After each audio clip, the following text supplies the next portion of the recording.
Hello, everybody. How are you? Welcome to Digital of Business and Business of Digital. Today, we are very lucky to have Kathleen with us. She says me to call her Cat, so I am calling her Cat now. Today, we are going to talk about the mysteries of Instagram and hashtag.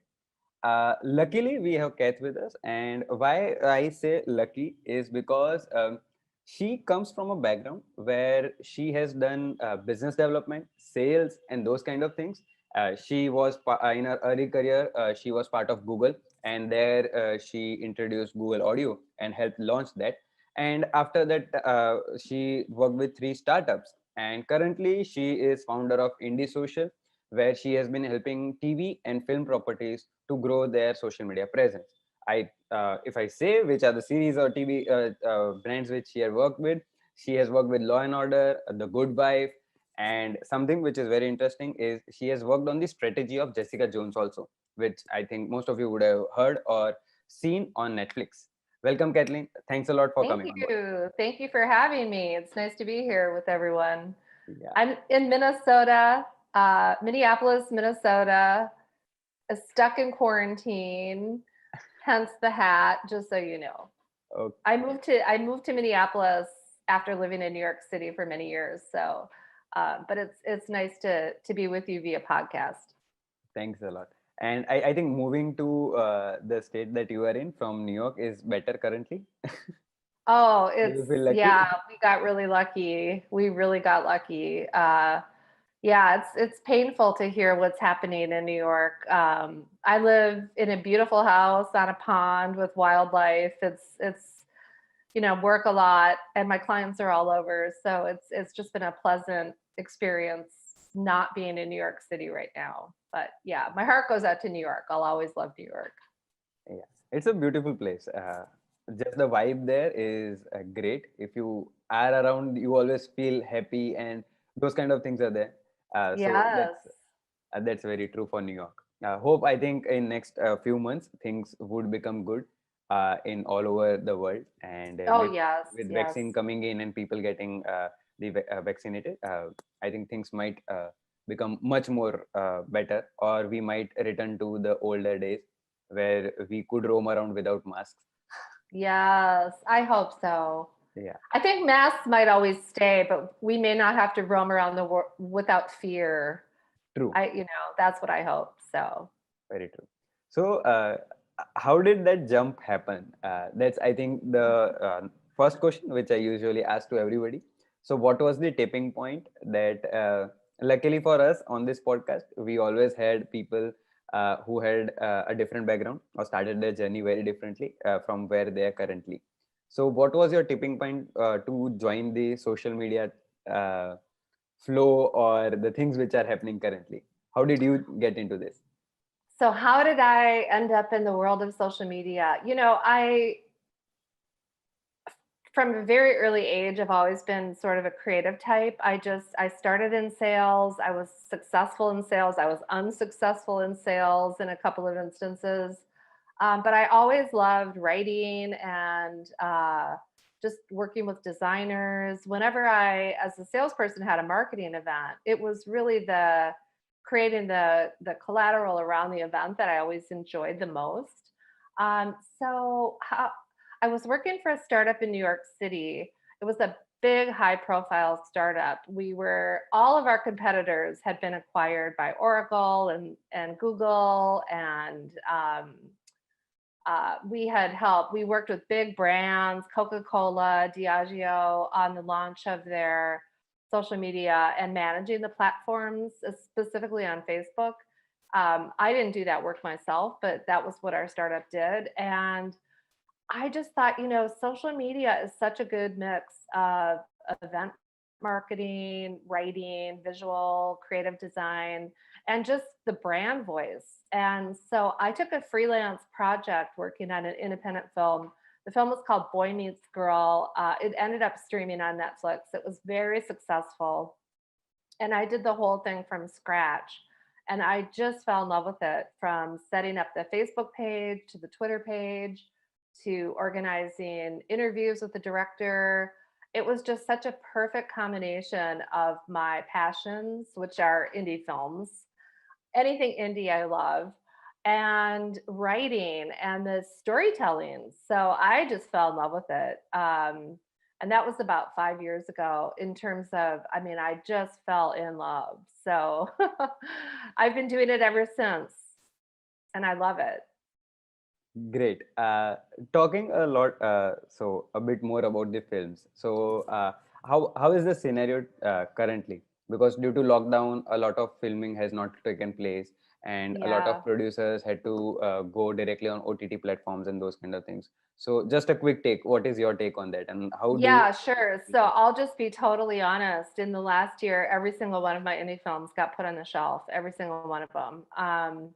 Everything that was about to launch or about to film, yeah, got put on hold. And none of the films that I was working with have any update on. They're still all on hold. What's happened to me personally is I ended up working with a couple of comedians, and one comedian in particular, I'm doing her full-time social media, and it's so fun. It's so fast and furious. It's just, I love it. It's so fun. But the film industry. So I just to give some context about my marketing background, I was in sales, but I've always been affiliated with digital marketing since the beginning of the internet, pretty much. And I studied film marketing at Columbia, hence the hat, and worked with one of the most, foremost marketing brilliant minds in the industry. He literally put indie films on the map, and all of his projects have also been put on the shelf. However, he has been saying of late that he believes things will really come back. It'll just be different. There'll be virtual film festivals, there'll be virtual film screenings, and slowly but surely film attendance will start coming back. But yeah, it's been a challenging time for sure. true, true.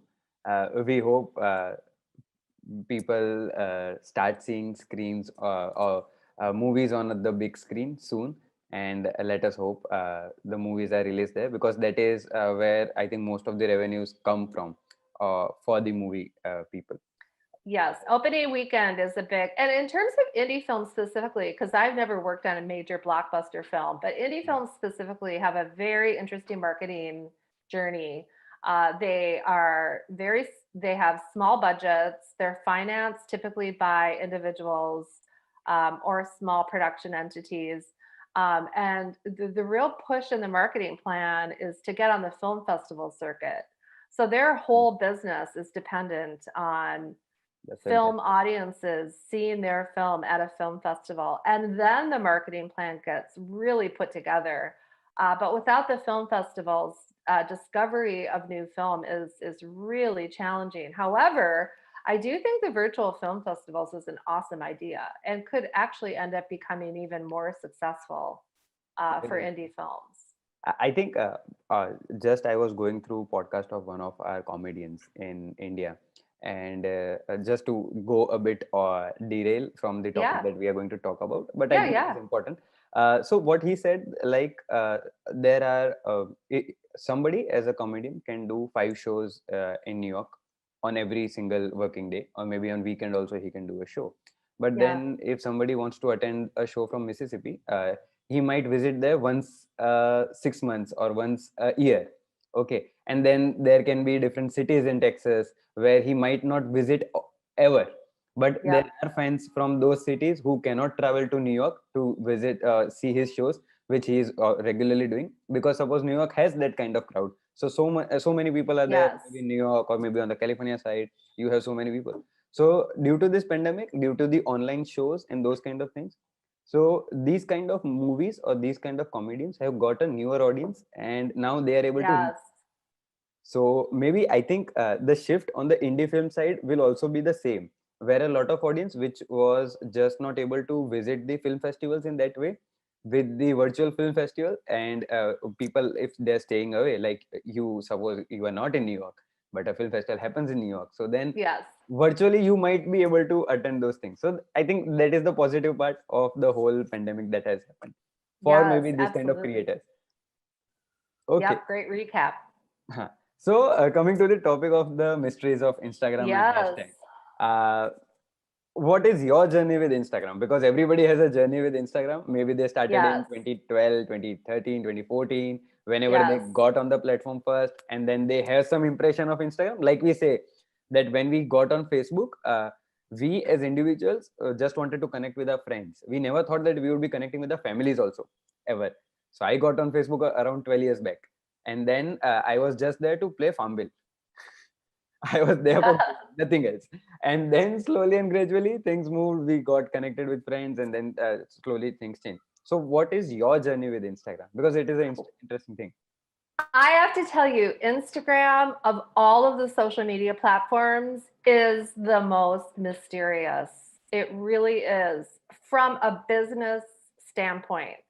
Uh, so I have, as we've discussed, have worked primarily with TV shows, indie films, and a comedian. So that type of content has been interesting on Instagram. Um, from what I've personally experienced working for startups that have done social media, anything beauty, anything fashion has its own different rhythm on Instagram. I have also worked with a very small retail company and set up their Instagram about 2 years ago. Um, and it's very different on retail than it is for a TV show or a comedian. Instagram is such a mystery. There is no way to figure out the algorithm. That's my first overall take on Instagram. There literally is no way to figure out how to generate uh, followers and keep them interested and engaged. I mean, they have an amazing platform. I love Instagram, but it is really virtually impossible as a business person to communicate back the effort that you've put in and what you get, the results from that. It's very mysterious. In terms of hashtags, my gosh, 2 years ago, it was so easy, so easy to find new followers using a hashtag. You know, hashtag Jessica Jones, hashtag uh, blah, blah, blah. It was so much easier. You could have a branded hashtag and find new followers. You could actually put in hashtags of the first comment of a post and find new followers. You could put hashtags embedded in the back of a photo on a story, which was my favorite trick.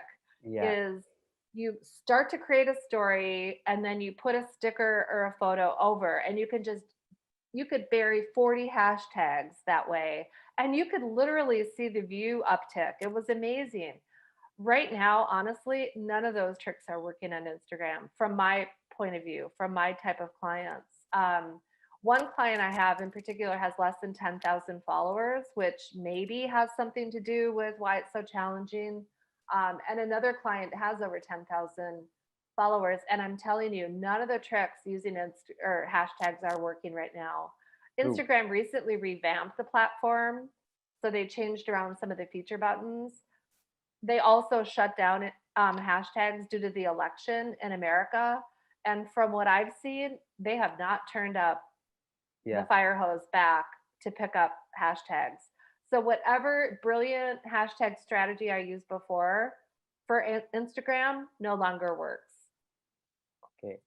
And what kind of things do you see coming in? So suppose there are new things which Instagram is trying. So suppose Reels is something which Instagram is trying with. They tried with IGTV.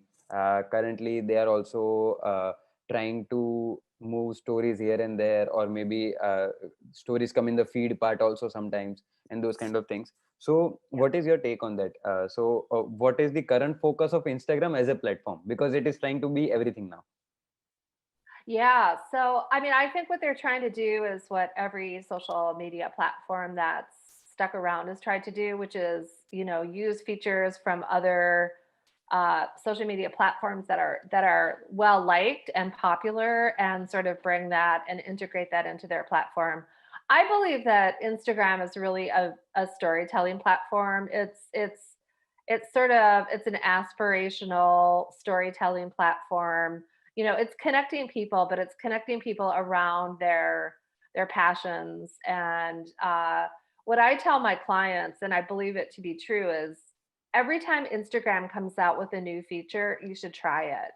That's True. the only way to find new followers. So the combination right now that works pretty well is to use reels combined with stories, Yeah. post longer video on IGTV, and the feed is the place where it's a bit problematic. I do believe the Instagram feed is like a magazine from the 1990s, where you have a little bit of editorial, you have a little bit of beauty products featured, you have main stories. Yeah. And honestly, it's really a graphic design challenge. I work with a graphic designer to help, my clients on a partnership basis. And without any kind of graphic element, for me, it's impossible to use the feed as a branding element for an entertainer or an actor or a film. It has to be visually beautiful still. And Instagram seems to not want people to be obsessed with the feed, why they're coming out with all these other features.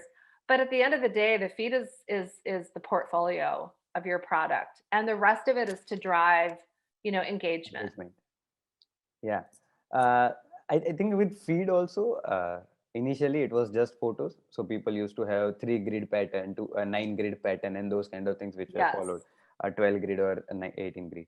But now with initially they introduced IGTV, which got into feed.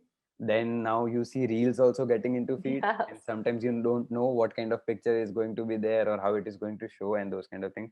If you have written any content on that, that might also be visible there Yes. in the square which is there. So how do you see those things? So how so is there a way to manage these all things, or still be beautiful in the look and feel, or just not upload reels, or if you're uploading reels, upload 3 reels together, or do those kind of, what are the tricks that you use? Well, I right now the trend that I'm seeing with Reels is you just post it for a day or two on your feed, and then Yeah. you archive it. You don't keep, if you want your feed to look beautiful, you archive your Reels.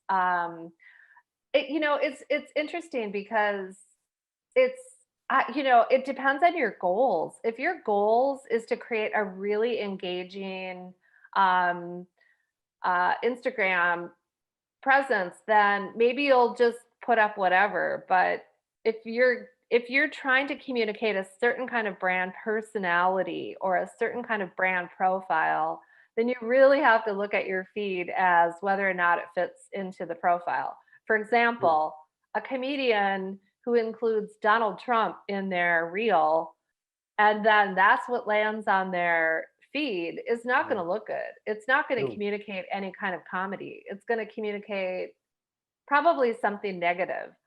So that doesn't work. You can also add branding elements to a reel or to although Instagram is coming out with some new tools where you will be able to add your own branding element. Yeah. Typically, I've had to create a branding element, but they are coming out with tools to be able to brand it. So when it's shared, people know it's your content. But Okay. yeah, it's a real challenge. I mean, maybe Instagram at some point is going to come out with a whole feed cover art just to cover it all up and be Yeah. able to package it, because it's really quite a challenge. So the way maybe they have reels, sorry, highlights of stories Yes. Oh, where yes. you are able to change the first cover and those kind of things. I feel the same way they will also try to do something else in future, Yes. maybe with I the believe stories so. part or something of that sort, because a lot of photographers are using it, and Yes. they do some visually appealing content. A lot of small businesses are there who are maybe selling something, Yes. so they are connected to Shopify and then they are selling on Instagram and those kind of things. uh, in the mysteries of Instagram, what is Yes. your take on the kind of so we already discussed the number of followers, or the way followers were increasing 2 years back are not the same. uh, so do you feel the reason is there are a lot of more people and they are trying to engage not with the brands but with the individuals? Do you feel that trend is coming up? Because so suppose if we say for Gary Vee, he has a lot of followers but his company does not. In the same ways, Elon Musk has a lot of followers, but the companies which he runs does not have that. So, do you feel that is also one of the reasons why people do not like to follow the brands and they want to follow the individuals? Is there a case of that, sir? Oh, that's interesting. Yeah, I believe that oftentimes people are more interested in people on social media versus brands. How that ties into hashtags, I mean, hashtags is its own whole topic. I have a very close friend who runs social for a major organization in New York and has hated hashtags since they were invented. I mean, just to give some context, a hashtag is a search discovery tool.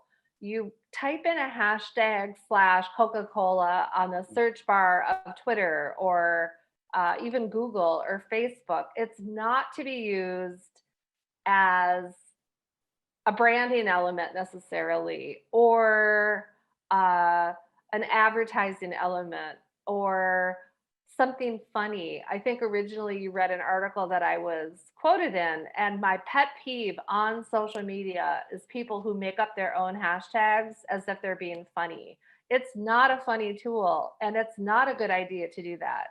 A hashtag is, for example, at the end of this podcast, we create a hashtag, Insta tool. Someone will go to Google and put in hashtag That too. Instatool looking for your content. And if nothing is there, then the hashtag is meaningless. So it has to relate to something real, something specific. So honestly, when it comes to an Elon Musk, it's more specific to search for Elon Musk versus his company, Tesla. It's just a stickier, we know more about Elon Musk. People have been following him longer than Tesla was even around. True. So, and people really do want to connect with other people. Why Instagram has turned off hashtags, I think, has more to do with the infiltration of bots and fake profiles and the ability to harness a conversation around a hashtag using a really good hashtag. That's to me the main Reason. driver. Yeah. I think the other thing, as you were saying, people used to search with hashtags. I remember when we used to do SEO in earlier days, Yes. the tags, meta tags, and those kind of things used to sometimes in few websites used to become hashtag, come with hashtags, Yes. and so Yes. those were the things. I think it all started with just tagging the content with the right Yes. thing. So maybe it is Diwali offer or something of that sort, or maybe a New Year thing or a Black Friday deal and those kind of things. So initially it started off with tagging something which is relevant, and now the whole purpose has been changed. And I think that Yes. is why Instagram is now maybe trying to go away with the whole concept of Yes. using the hashtags. They are bringing research or something of that sort now, where people can search around a topic and then get the feed, and not it might not be related to the hashtags that you have used, Yes. because they have a lot of smarter engines which work on the images, and then they can relate to what kind of image is what, and those kind of things. Yes. Yes. True. Other thing which I have a question around is, how do you see the whole scene, which is for indie films and those kind of things are there, but for brands, suppose the shopping brands which are there, which are trying to create market on Instagram. And so, do you feel for them advertising is a better option, because Instagram does not allow them to gain followers? So, like Facebook, on Instagram, you cannot buy followers or you cannot gain followers. It is only through advertisement you can reach more people or maybe boost posts. So, what would be tips or tricks which maybe they can use, or what has been your experience while being on the platform and seeing those people struggle or maybe get successful? What is your experience with that? Yeah, I think it always, for a brand, it always starts with who is your audience and where are they online. So I don't believe in every single brand and every single small business, really needing to be on Instagram. You really have to start with the audience. So who is the target audience and where are they online? If the answer is that they are on Instagram and you have research to back up the evidence that your audience is on Instagram, then Instagram is an amazing platform. The way that I look at Instagram, I know they have a new shopping feature. I think that any brand whose audience is on Instagram should absolutely be on Instagram and trying to use that feature. But Instagram needs to be looked at as an overall platform for connecting to that audience. So it needs to be connecting through storytelling and emotion and visual identity and audio and video. It can't just be push, push, push. It's not placing an ad, a text ad on a search engine and hoping someone will click. It will never have that kind of conversion traffic. So it takes a lot of time and a lot of investment and honestly a lot of creativity. And it needs to be a real focus. That said, Instagram ads, from what I've seen, can be very, very profitable. They are not as expensive as, all of the social media platforms, if used well, can Yeah. be absolutely beneficial to a small business. It's a lot cheaper than it was 10 years ago to advertise, True. and you have a direct relationship with the customer. You can build a relationship through Instagram. If your target audience is on Instagram and they buy your product, you can maintain that relationship. You can develop that relationship and you can build just cannot do through any other vehicle than Instagram. Great. Uh, One more thing which while you were saying came in my mind, that sometimes it is difficult to maintain, and then the storytelling part comes into picture. So as we were discussing, you are a solopreneur and you have been running your own things your way, and you maybe take help from maybe some graphic guy or those kind Yeah. of things, but you drive the whole thing on your own, so the campaigns and the strategy and those kind of things. So how important is it for somebody to have a team, or maybe do things alone, and what kind of key differentiators would you say that if you want to work as a team, you need to have xyz things, if you want to work as individuals, maybe you need abc things. So what kind of things, if you can maybe shortly can describe those things? Yeah, sure. I'll try. So whether you're a solopreneur, can't even say that. Whether you're on your own solo or you're working on a team, you have to be able to collaborate. Yeah. You know, my background as a salesperson, I always collaborated with clients, but internal collaboration was always challenging because salespeople actually don't need to collaborate that much. They literally just need to hit their quota. That's changed through digital marketing and teams have changed, but collaboration, understanding collaboration tools, understanding how to communicate, all of those things are super important regardless of whether or not you're on a team. What I find interesting about the solo journey is I love learning new things, but I could never do it alone. I mean, I have to reach out to people. What's the best, video editing tool? I've used Canva. I don't like Canva that much. So, what can I use that's different? And honestly, I get a lot of help from other people. I do particularly, I'm very obsessed with graphic design. So if I can afford to work with a graphic designer, I always do when I can. True. But yeah, so you have to be flexible. Things change really fast. So what I did 2 years ago no longer applies. So you really have to have a mindset of openness and flexibility. And also, you have to be on social media.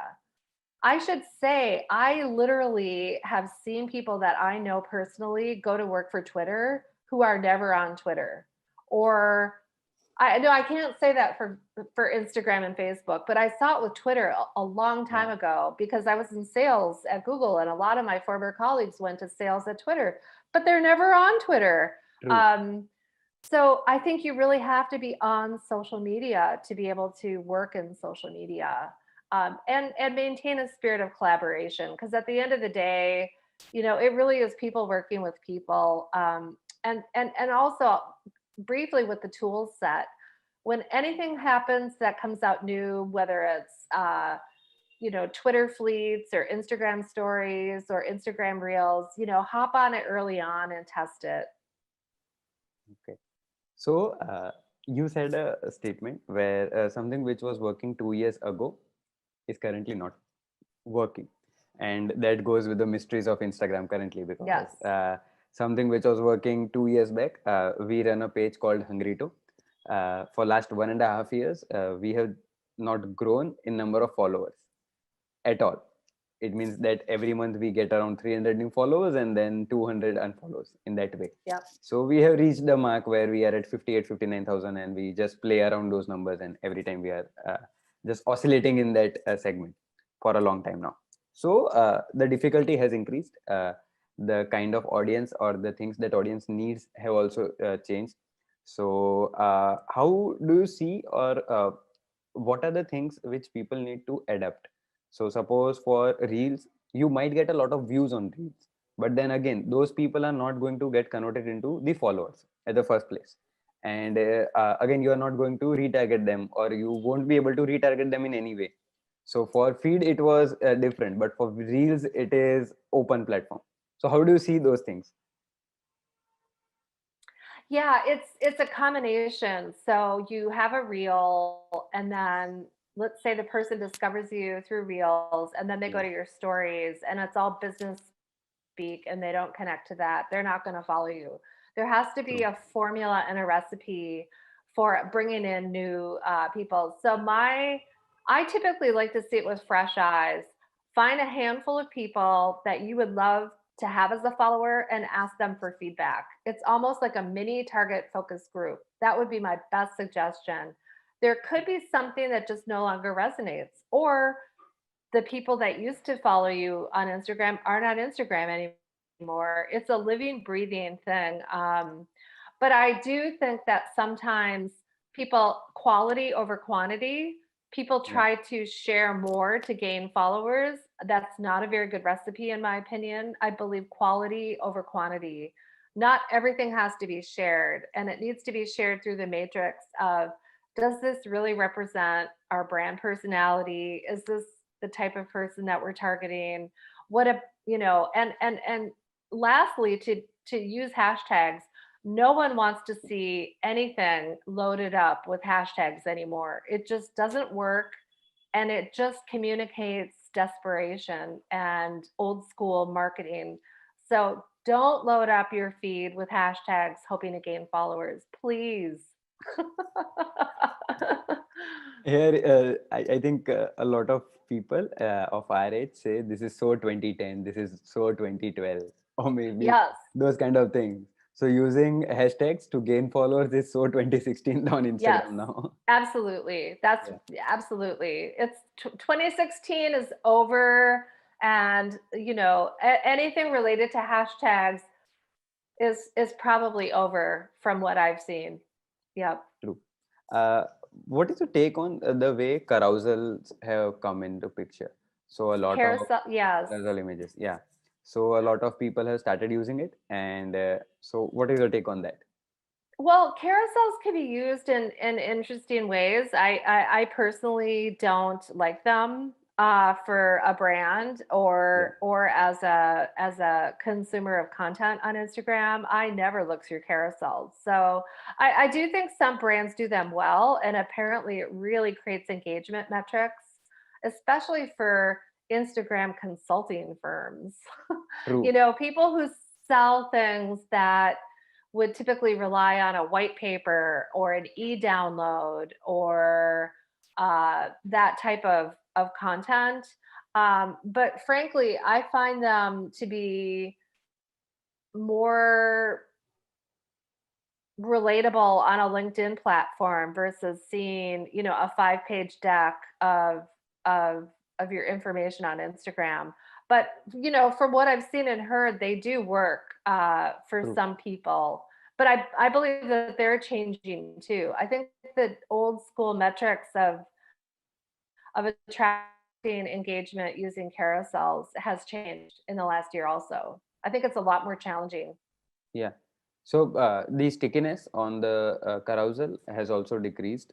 So maybe in March 2020 it was very different, but come March 2021 it won't be the same, because sometimes Yes. what happens, that these kind of things turn up into a trend, that a lot of marketers are using it, a lot of gurus are Yes. using it, and then you see things being used extensively, and then again after some time you don't see anybody using it, because Yes. maybe that thing is not working now, maybe your gurus are not using it, or those kind of things are there. So that is there. As we come to the end of the podcast, and we are pushing towards the end, I usually have two questions with everyone. So number one is, what keeps you going? So suppose you were into B2B, you were into sales, then you turned into something else. You worked for startups where again they were into social media, where you liked social media, and then you jumped into social media. Now you are individually handling the whole thing, and there are a lot of there. I know there would be a lot of ups and downs. There would be a lot of happy moments where you are celebrating your success, and then might be downfall also sometimes. So, what is one thing that keeps you going? So, what is that? That's such a good question. Coffee. Coffee keeps me going. Great. I think it's really, that's such a good question because I really passionately believe in delivering value for the services that I charge. And I really do take a personal interest in helping my client achieve success. Um, it's not a clock in, clock out kind of position. True. I'm pretty obsessed with helping people in general, just my personality since I was a young girl. So it really fits my personality. Um, yeah, but to stay on task and overcome challenges, things don't work, videos disappear, Facebook rejects ads, Yeah. Instagram rejects ads, Instagram followers disappear. It's a journey. But I do believe that I keep my social media, it's a part of a marketing plan. It is not the marketing plan. So I also do a lot more than just social media. I do, some. Do we need a new website? Do we need a new tagline? Do we need a new logo? Like I make recommendations, but I'm always seeking how to improve a brand or a client's success. And so that really is what drives me. That and coffee. Coffee is an important element for us here. Most of the people back in Southeast Asia live on tea, so Oh, right. we Yes. sometimes have a lot of intake of tea. For me, tea is the thing which drives me. Yep. So I don't usually do a lot of smoking and those kind of things, but then tea is Right. something which keeps me going. Yep. Okay, Same. so coming to the last question, which is, uh, how do you gain new knowledge on the platform? So because this is a platform, as we were discussing in the whole podcast also, that few things are there which are buried in 2016, you don't have to use those, like hashtags are there, so maybe try or get something new. Or maybe as we were discussing about carousels are currently working, maybe they won't work in March 2021 or sometimes after. So how do you keep yourself updated? Because this is a line which is not like maybe construction or civil engineering, where something which was taught 10 years back is still going to be there, or something which was taught in our college is, the principles are going to remain the same. Here Facebook or Google, suppose Google changes the Panda algorithm, and then the whole SEO industry is just up and down for next 2-3 months. Same way as Facebook changes some algorithm, Twitter brings in new algorithm, or maybe LinkedIn or Instagram. So how do you keep yourself updated with the things which are going around? Yeah, so how I personally keep myself updated, especially because of the pandemic in quarantine, I no longer get together. I don't go to an office anymore. I don't see people. I don't live in New York City anymore. Although Minneapolis is a hotbed of social media and digital marketing, I don't see people. So, how do I stay connected? Honestly, for me, Twitter is one of the best places that I stay connected. I, in the last 6 months, have started really jumping into conversations around social media marketing with people. There are a lot of amazing influencers that are not charlatan gurus trying to sell services that don't work. These are legitimate social media experts they can be found on LinkedIn or Twitter is my favorite, or Facebook. There's a social media influencer called Matt Navarra. He's out of the UK. He does an email newsletter. Yeah. I find his information to be extremely valuable, and people who pipe into his comments either on Facebook or Twitter, these are real people who work full time for brands, and so they are my go-to experts when I need help. I also went to graduate school with people who work in social media, so if I run into problems, I reach out to them. Um, and LinkedIn can be valuable as well, or Facebook, a Facebook group. There's social media expert groups on Facebook. So yeah, that's how I primarily stay in touch. I used to not engage in conversation much, but since the pandemic, I've really been opening up and engaging. And just to tie one more thing related to engaging back to earlier points of our conversation, authenticity is really important. I come from a time where I wore really expensive suits, always had my hair done, and was probably polished to perfection all the time at work. And that doesn't really work anymore. And you can be your real self on Twitter and LinkedIn and social media. And I think that helps you be helped by other people, and also for the brand. So I think a little bit of authenticity sprinkled into Instagram as well as social media groups can really help you, because when things are up against the wall and you really need help, you can reach out on Twitter or Instagram or Facebook to any social media expert and you will get help. They're amazingly helpful people in social media. True. I think the last part is also something which I have noticed. Few years back, there was no BTS, behind the scenes kind of thing, and then a lot of football clubs and those people started the behind the scenes on maybe Twitter or maybe on Instagram, and then so people slowly and gradually people are realizing that the real person is the thing that you have to go after rather than anything Yes. else. Thanks a lot, Kathleen, Oh, for you're doing this. welcome. It was a wonderful talk. Last 5 minutes, I think somebody who will be there till the last 5 minutes. Those were, I think, something which was best for me. I learned a thing or two from those last 5 minutes. Thanks a lot. It was a wonderful conversation. A lot more meaningful things that we discussed today. Thank you. Thank you for Yes, coming. thank you so much. Thanks for having me. Have a good one.